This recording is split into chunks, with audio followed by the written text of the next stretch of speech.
O ayan mga inaanak, nandito na tayo sa bahay ko. Akin na yung mga bitbit nyo. Maraming salamat talaga ha. Lo, nakalimutan ata ni Ninang Mirit yung ampaw. Oo nga. Anong gagawin natin?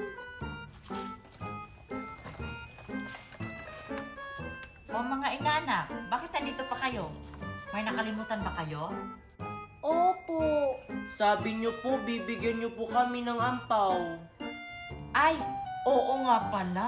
Hindi nyo talaga nakakalimutan kapag ampaw na. Saglit lang mga inaanak ha. Dito lang yung ampaw.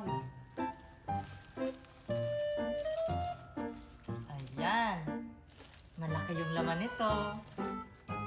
Hala, malaki daw yung laman ng mga ampaw. Paldo tayo ngayon.